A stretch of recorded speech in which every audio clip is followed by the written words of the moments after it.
Welcome to How to Talk to Kids About Anything with Dr. Robyn Silverman, a podcast loaded with practical tips, powerful scripts, personal stories, and simple steps to make even the toughest conversations easier.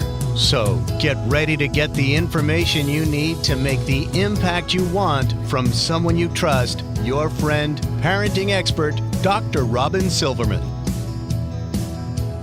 Hello and welcome to How to Talk to Kids About Anything, where we give you the tips, scripts, stories, and steps to make even the toughest conversations easier.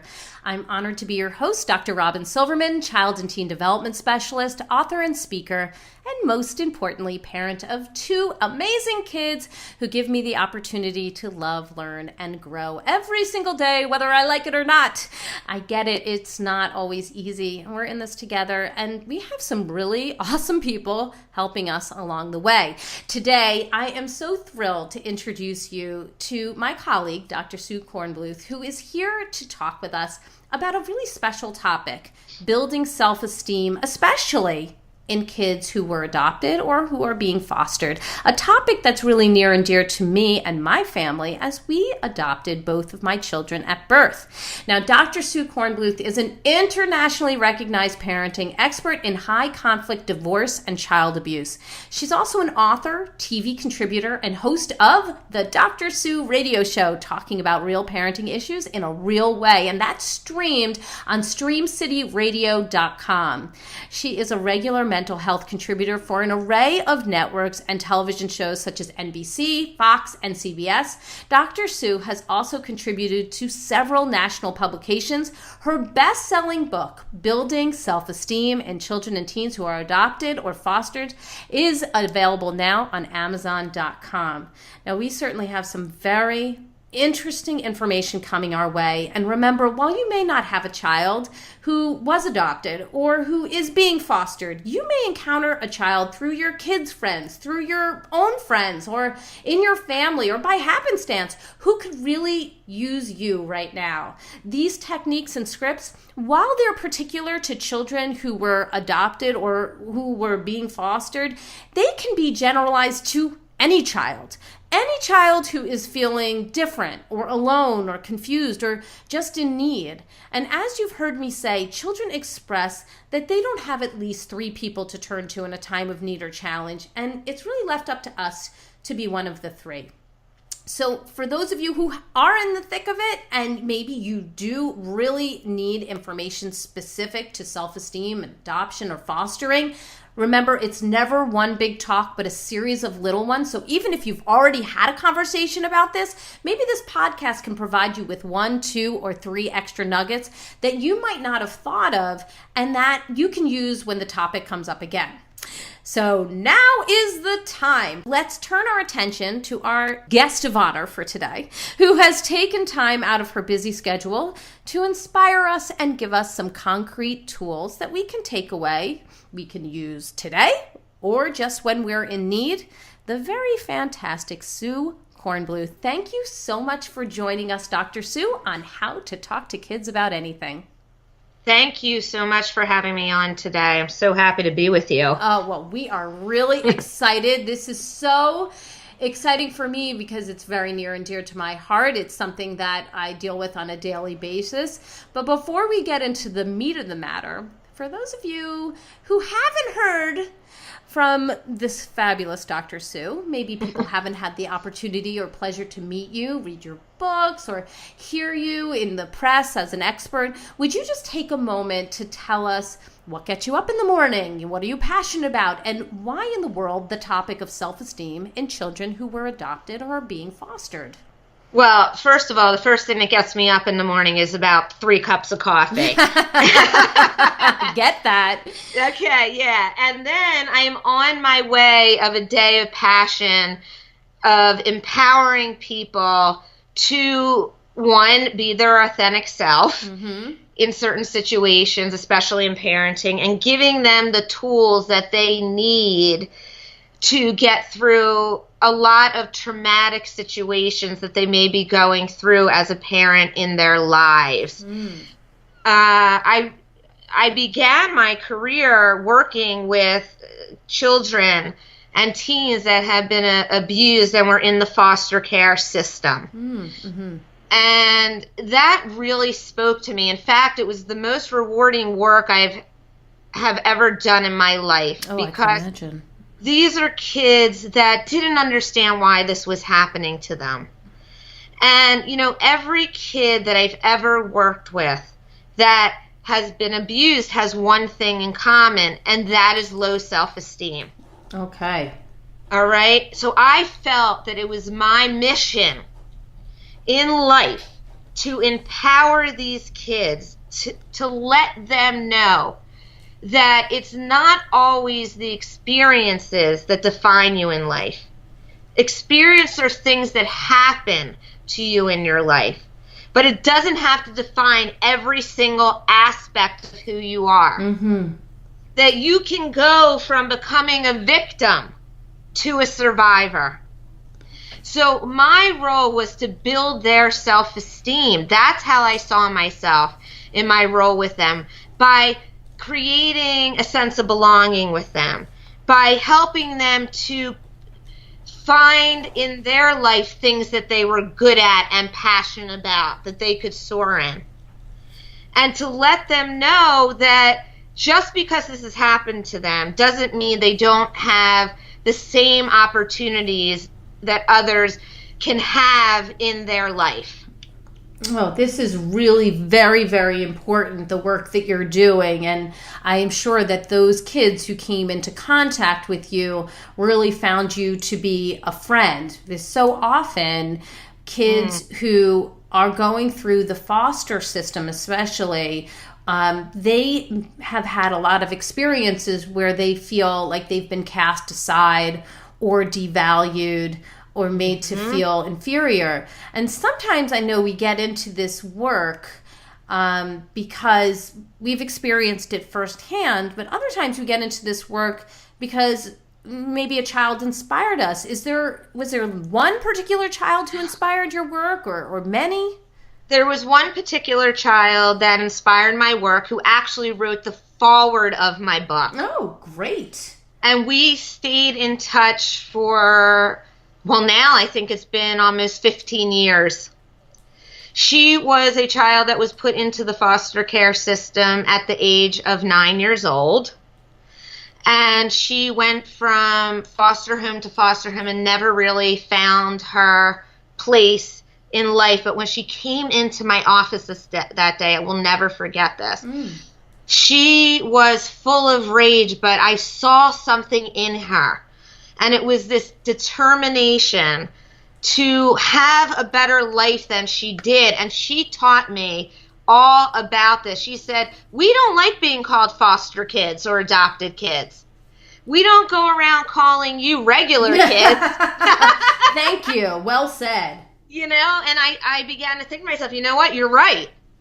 You're a kid that had horrible circumstances happen to you, but you're still a kid. Mm-hmm.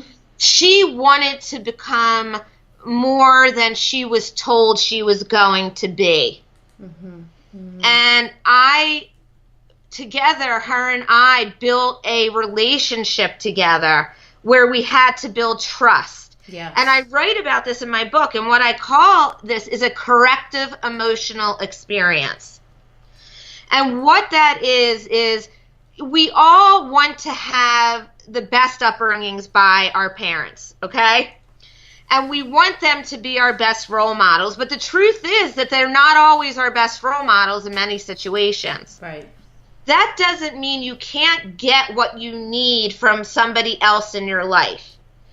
So through the relationship I built with her, I gave her those things. I taught her that she mattered. I acknowledged her. I encouraged her. Mm-hmm. And through that relationship, she grew and became the first person ever in her family to go to college. Oh, what a reward right there for everybody. Wow.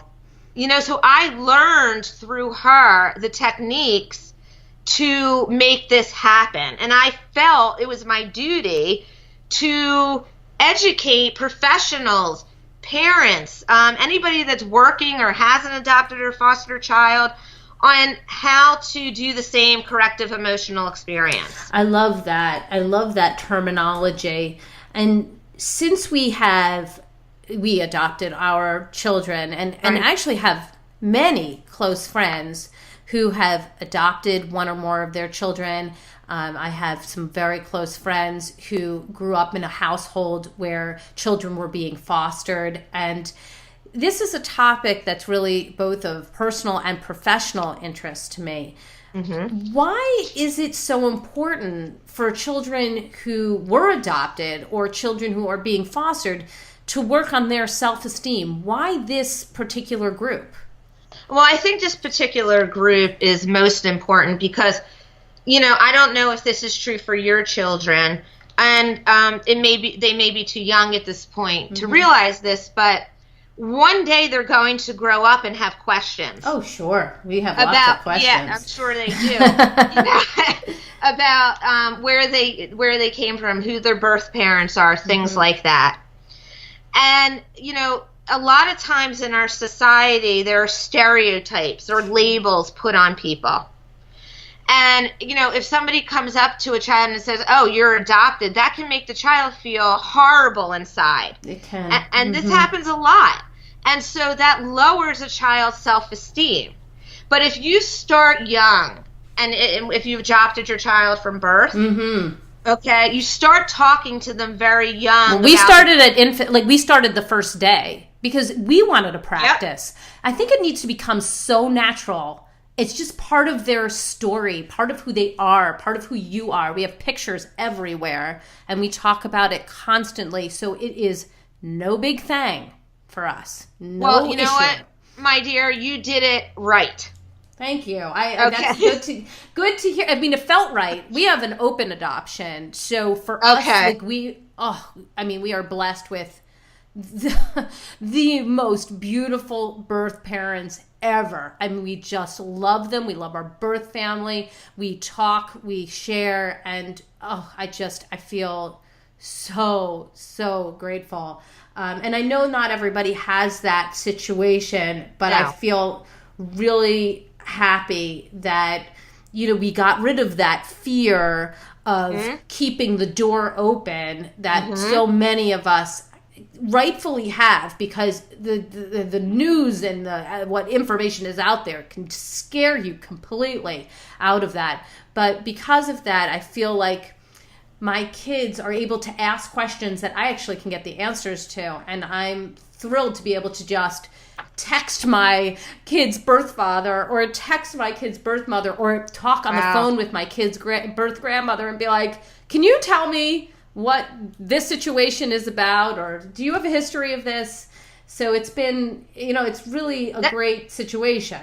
That's incredible. Okay. And, it's wonderful that you can do that. And I think due to that and your circumstance, your children will be much more well adjusted because you started the process early on. I hope so. Yeah, I mean, we can only see what happens. We don't know, but right. We'll see. The other thing is about the self-esteem is that, we live in a world where everybody talks about nuclear families, biological children. It's just out there in the media, in society. And when you find out that you're different. Yes. In any way. Yeah, that's like somebody digging a hole in you. And that's where the low self-esteem comes in, and you start questioning yourself. And you know what I always like to say? That when you have high self-esteem and you feel good about yourself, that is your shield, a shield against the world and against what is going to come towards you at times, and helps you build resiliency. Right. And that's why I think it's so critical with these kids in particular that have been fostered and adopted, because they don't feel good about themselves to begin with, because they often are tagged as different and see themselves different. In actuality, they're really not. Go ahead. Right. I was just going to ask, what about that question that so many people have in that circumstance of, why am I in this situation? Why did my parents not keep me, maybe they would say, or why did they give me up? A child might think in their head. Of course, they may not have the full background of the love that the birth parent may have had, or, whatever the circumstances, or perhaps the person was sick or maybe on drugs, or who knows what the circumstance was. But is that something that would highly impact their self-esteem in that case? It absolutely could. And I'm going to tell you what I tell people all the time when I'm talking, training, and guiding them, is that whenever your kids have questions, you tell the truth. Yes. And if you don't know the truth, you don't make up a lie. You just say, you know what? I'm not sure right now. I will try to get the information for you. Because what is most important here is that they can trust you and they don't feel abandoned. Abandonment is the one thing they feel the most. I mean, that makes sense. Why didn't my parents want to keep me? Why did I end up in a foster home? And, if there's a circumstance where their parents were on drugs, or, you don't say to them, your parents were on drugs, they're the worst people in the world. Sure, right. And people don't know that, though, all the time. They don't know. Instead, you should say, Mom or Dad, they've had some problems and they're trying to get help. I don't know what's going to happen. But while they're there, you're with us, and we're going to take the best care of you that we can. What about the concern that many parents have who may have adopted their kids or are fostering kids? And what if the something happened that was quite ugly to that child or to that parent, and they are concerned about being truthful to the child because perhaps they came into this world in a way that might scare them about their circumstance? Maybe they were abused, or somebody was raped, or whatever. What do you do in that circumstance? I think that depends. It's on a situational basis. And that, depending on what age the child is, has a lot to do with when you want to talk to them about those things. Sometimes what can happen when they have been abused is that they'll later on have flashbacks that they didn't have at the beginning. And then if they come to you and ask you something and you do know, I suggest sitting down with them and talking to them and say, what are you remembering? What has happened? What's going on? And, you weren't there, so you don't know yourself. So what you know is what they're sharing with you. Right. And you have to join with them and validate them and show them that they matter, and that what happened to them, again, doesn't define everything that they are. Right. But what happened is hurtful. It's sad. And, that was the one technique I really want people to listen to with kids that have been adopted, abused, or in foster care, is they're looking for somebody to join with them in their pain. And when I mean join, all I'm saying is acknowledging it. Like, if I was with a kid, I would say, and they were being bullied or something, I would say, I remember when I was a kid, and I was being bullied, and that really hurt so bad. I felt like crying. I didn't like myself. Do you ever feel that way? And a lot of times they will say, yeah. Right. And they don't want to be dismissed. Like, oh, you need to get over that. You need to move on with your life, because they need to know that what they feel is valid and important and real. And that they matter. Yes. And when you say to any child, just put it in the back of your mind and go, you can't, Robyn, you can't put trauma in the back of your mind. It keeps cropping up constantly. Right. And they need to know, once again, that they'll be accepted no matter what. So before we get into the tips of how to really help a child and their self-esteem, what about the parents? And we have many friends who have adopted kids who came from different countries or have more closed adoptions, and they don't have the information. They don't know. So when that child starts to ask more information and the self-esteem may be low because they maybe don't have a feeling of strong identity at that point, or they feel like they're confused, what can a parent do in that situation? And I'm speaking really very deliberately towards some of my dear friends who have this circumstance. So could you just speak about that for a moment? Yeah, absolutely. And that's a really great question, because that happens all the time. Now, when you're in a closed adoption, usually you just know a few things, okay? Right. The country maybe that they came from, or the state where they were adopted, or things like that. So one thing that I love to tell parents to do in that situation is, if first tell your child, I really don't know, but let's do some research on the area in which you came from, or the country in which you came from, to give them some sense of identity of where they came from. Also, if they are interested in searching for their birth parents, I am always for that. Always. And and I understand, Robyn. I mean, people that adopt, some people have a problem with that. Sure, they're nervous, they're scared. What are they going to find? What will they like them better? I mean, we get a lot of thoughts in our heads, of course. Yes, I mean, that's perfectly normal. I would think the same thing. But what I want your listeners to know is that if you don't allow them to do that, and if you don't help them through the process, they're going to probably do it on their own, and then you don't know what they're doing and who they're finding. So if you can support them through it, I mean, there's so many things today with social media, Facebook, you can find almost anybody. Right. It's much easier today, for sure.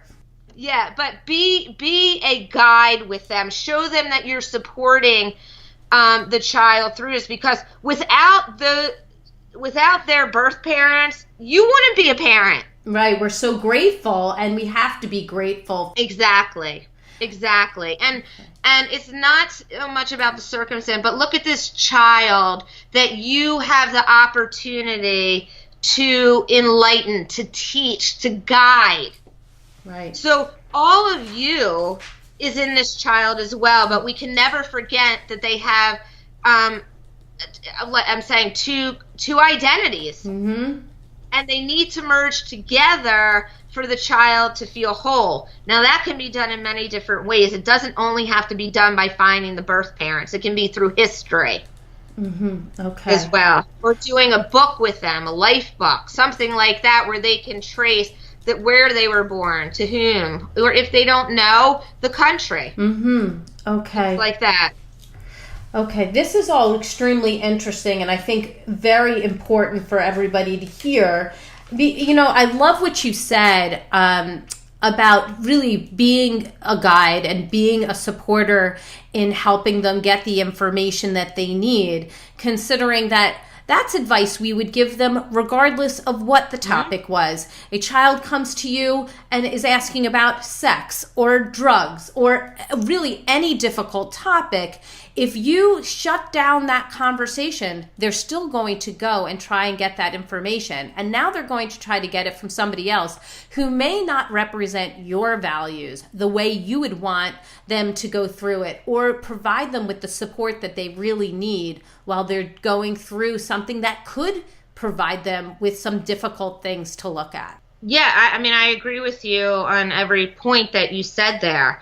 The tips that I use in my book and I talk about can be used for any children going through a hard time. Parents cannot be there for their kids at every single point.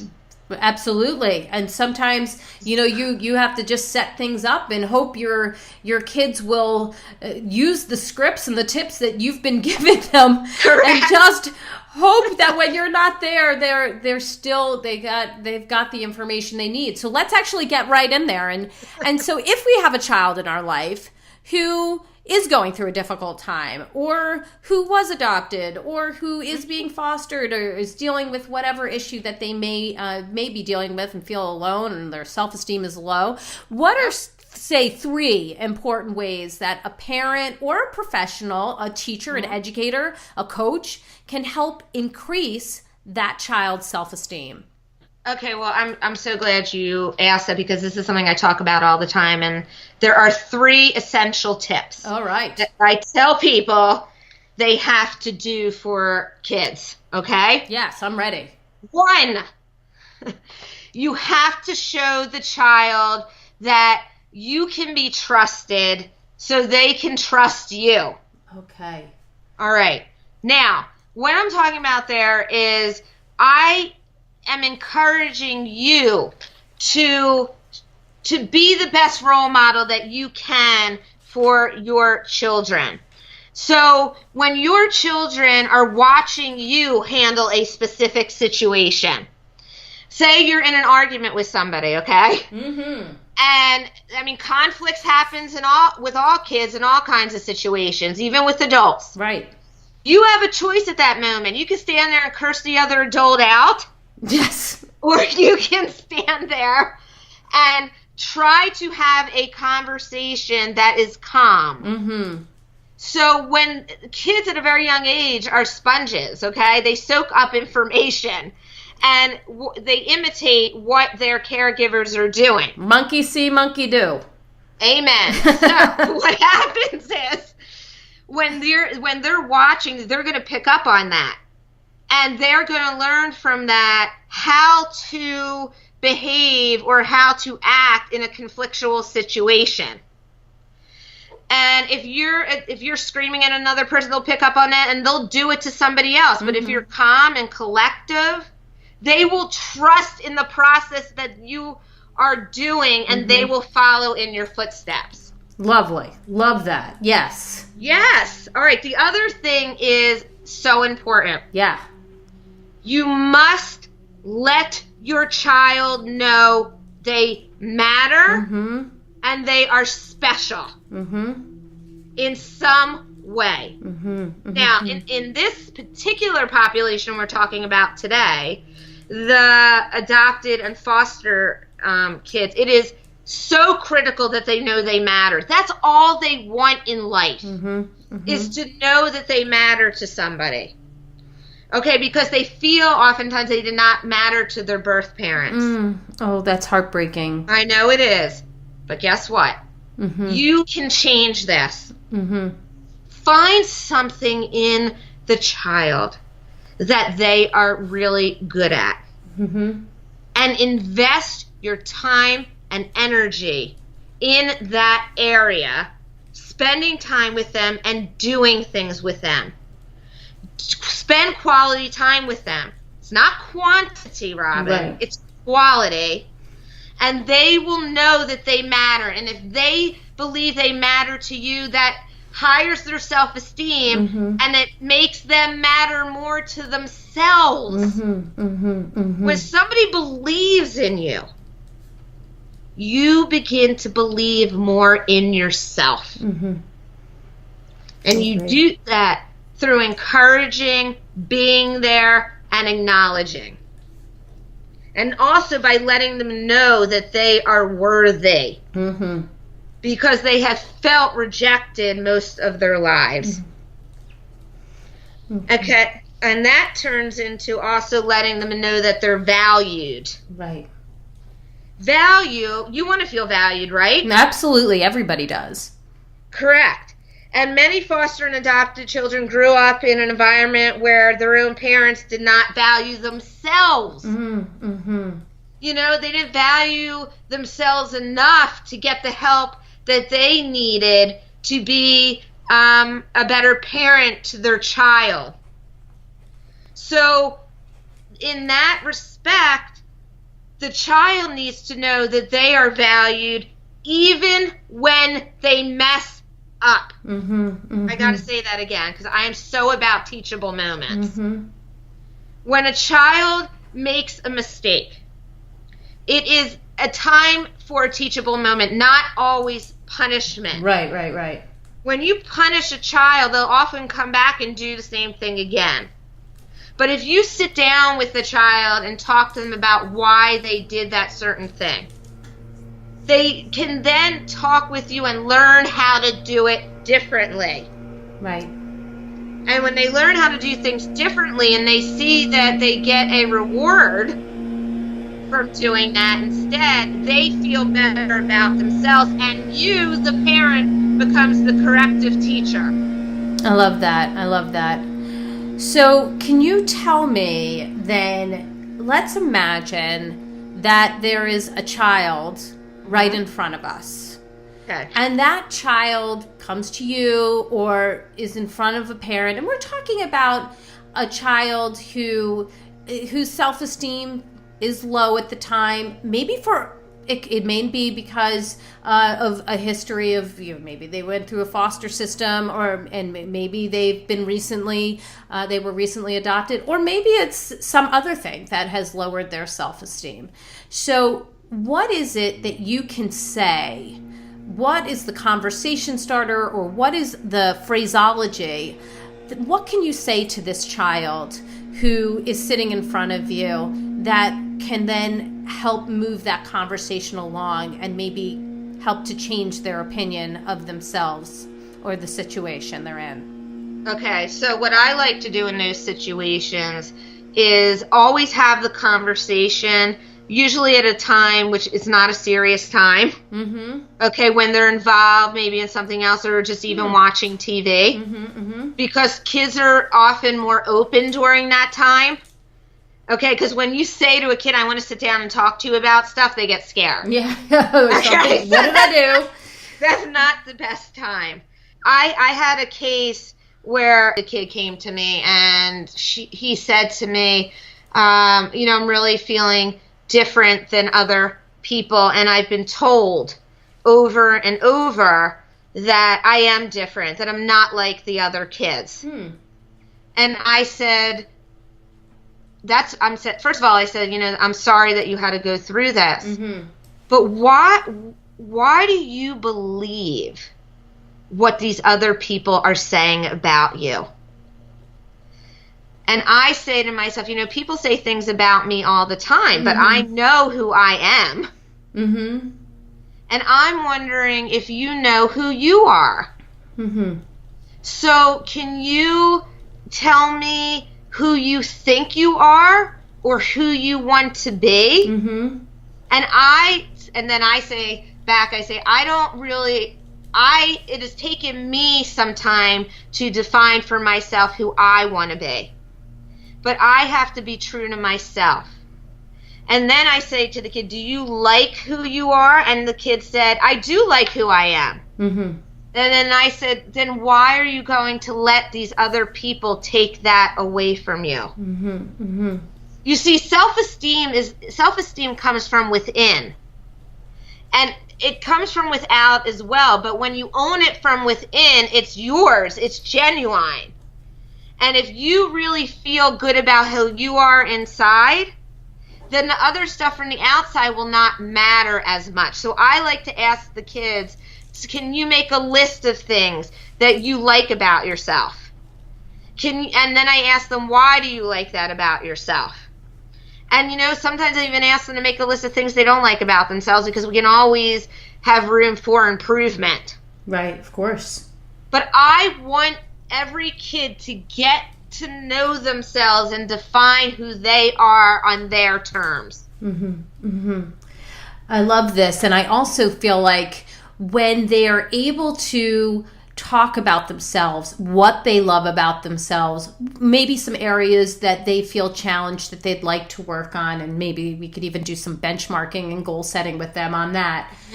I like that they would be able to look at that, and you could then ask them in such a concrete way, do these people who are saying these things about you, do these people know you? Yes. Do they know those things on the paper? Mm-hmm. Yeah. You know what? That's really what I was saying as well when I was saying, why do you believe what they say? But you said it even better, is that how do they know this, right? Mm-hmm. And they don't know it. It's their opinion.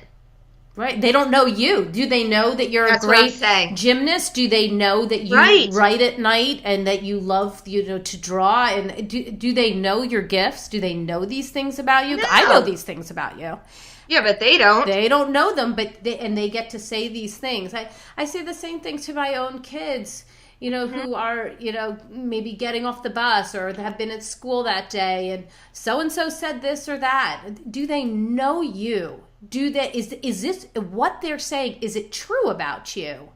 And no, then why do they get to tell you who you are when you know that it's not true? Let's take that information that they're saying and think about it as they're actually defining themselves by talking about you in that way. Exactly. And that's another great point. They are talking about who they are and they're projecting it onto you. Mm-hmm. Right. Maybe they're feeling frustrated. I mean, I always tell them everybody's working on something. Maybe they're working on some of their social skills. Maybe they're feeling insecure in this circumstance, and it helps them by pointing something out that may or may not even be true, just to help them stand on their own 2 feet. And, it's important for kids to realize that what is being said isn't always the truth. Exactly. And what is I would just put one more thing there. What is saying about you is not always the truth about you. Mm-hmm. Right. And I think that's what they need to carry around with them in their mind. But as you know, and I know, we were kids once, and when a kid's picking on you or saying something, it hurts. It's so tough. I agree. So and I certainly was the victim of a bullying circumstance and throughout my 5th grade year, and it was terrible. I think it still defines me today, honestly. Yep. I mean, here we were talking about don't let it define you. Honestly, it's come to a point where it's much more positive for me now because that happened. I became a more sensitive person, more empathetic, put myself out there to try to learn more about that circumstance for kids, so it wound up being more positive, but there are leftover scars, and we have to acknowledge that what people say can have an impact on those kids, and it can't just be brushed off. It cannot. And that's why, when we're talking about today, the adopted or the foster child has an extra layer of that. Mm-hmm. That's what the kids had told me, that they're always going to be, this is what they think in their minds. Mm-hmm. They're always going to be looked at differently. When I have to meet someone later in life and start a relationship, I feel that I need to tell the significant other that I was a foster child or I was adopted, and what is that going to mean to this relationship. So I always try to teach them that I believed in them, they were worthy, they are important to me, and they deserved happiness. You talk about in your book this triple empowerment system. And these are the special steps that you talk about. What is the triple empowerment system? Yeah, so the triple empowerment system has to do with 3 ways that you as a parent or a professional can help a child increase their self-esteem. Okay. And the first way to do that is through educating yourself.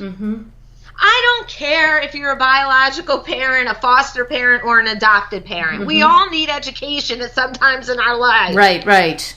Even us as the parenting experts. I think we need just as much, if not more. I do not feel I know anything more about my children being an expert. No. I know. Sometimes my clients say to me, but Dr. Sue, your kids are perfect. I'm sure. Gosh. I said, are you crazy? I'm the furthest thing from perfect. I know. I interviewed Wendy Young for a podcast who said it so beautifully. She said on a podcast, she's like, being a parenting expert does not exempt me from being a human being or my child for being a human being. Yep. And so I still have to deal with all of it. Well, that's what I'm saying. And you know what? I don't have perfect children, and I'm no perfect mother. Right. I'm pretty good, but I'm not perfect. All right, anyway. So the first step is to educate yourself.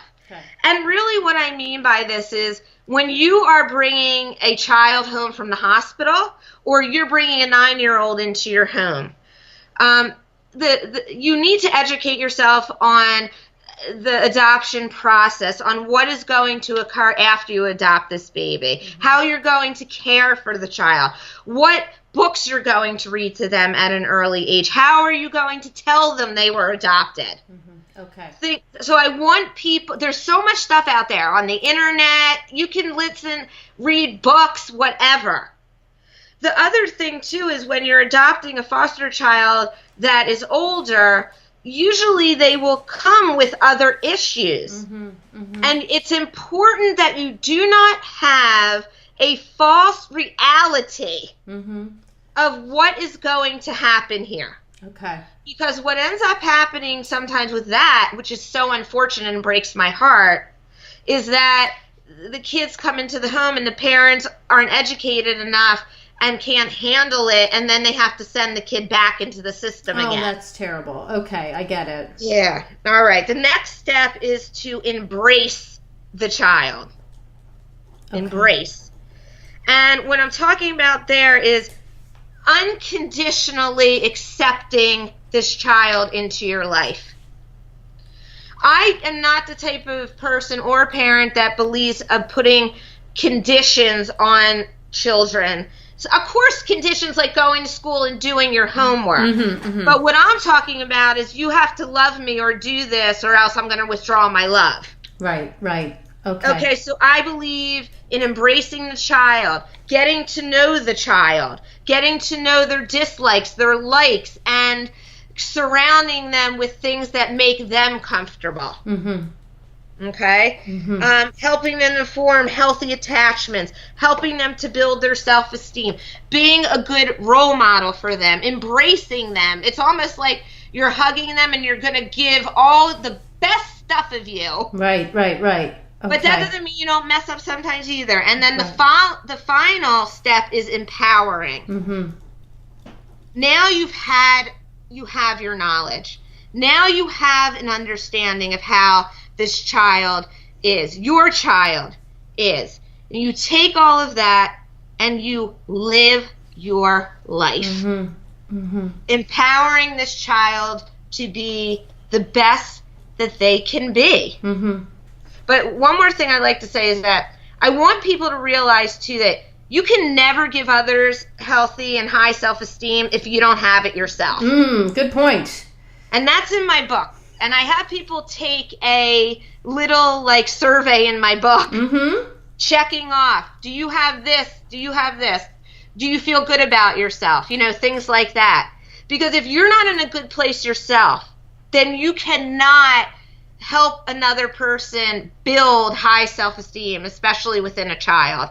But that doesn't mean you can't do the work on yourself. I just think that's important. I think that is important to underscore because we can't teach what we don't show. So yeah. What would you say for our fabulous listeners is the one thing that you would absolutely want them to know after listening to today's podcast? This is your top takeaway. My top takeaway is that you are the catalyst behind the success of fostered and adopted children, and that you can equip yourself with the tools and the education to do this. You are their corrective experience in life. Oh, I love that. And you can help them to build healthy and better relationships as they go through life. You two are a team, a building team. I think that's really important, that this is a team, and this is somebody that like any teammate, that this is somebody who is able to rely on you in an unconditional way and know that you're going to be there. And that doesn't mean you're not going to mess up, because part of life and part of going through a process with any child is messing up, letting them see that and doing it better the next time. And apologizing and saying, Absolutely. You know what, I messed up and here's how I can make this better. How about the resource of the week? Where can people find more about you, find out more about your work? Where can people go to learn about what it is that you are doing in this field and in several of the other areas that you work in, whether it's divorce or abuse or the amazing things that you're doing in trauma? Thank you. So you can always contact me on my website at www.drsuenu.com. Everything I do is on there, and you can listen to my radio show every week. It's called the Dr. Sue Show, where we are talking about real parenting issues in a real way at www.streamcityradio.org. Oh, I love that it's Dr. Sue and you, because I really feel like you really are a partner to parents, and parents can rely on you as being one of their teammates. And I just want to thank you so much for joining us today, for being a part of this podcast, because I think you have such a way of helping others, and that they feel like they have a real supporter in their corner in an area where many parents can feel alone. I've certainly learned a lot today just listening to you, and I love what you say about this corrective emotional experience and being somebody in a child's life who can make a real difference.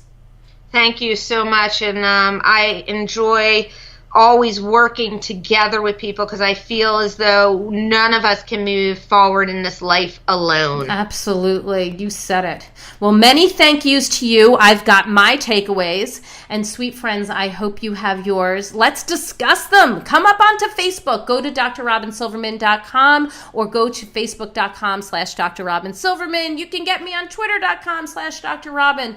Oh, and if you love this podcast like I did, could you go up to iTunes, rate, review, share it so other people can get these great strategies? I'd really appreciate it if you'd share it, rate, and review it. People have got to get this. That's all the time we have for today. Thank you so much for tuning in to How to Talk to Kids About Anything. For more information on books, articles, speaking engagements, or curriculum, please visit drrobynsilverman.com. I look forward to weathering the storms and enjoying the sunny side of life together. And please remember, even when nothing seems to be going right, we all have those days. You've got this. You're here. You're getting the information you need. And on the days when we fall short, never forget there's always tomorrow. Parenting is the ultimate do-over. And as there are moments when we doubt our know-how, our choices, and our sweet sanity, please know you're 10 times the parent you think you are. You really are. Until next time, this is Dr. Robyn Silverman with How to Talk to Kids About Anything. Please tune in again and keep connecting through conversation. See you next week. You've been listening to How to Talk to Kids About Anything with Dr. Robyn Silverman. For more information on books, articles, speaking engagements, or curriculum, please visit drrobynsilverman.com.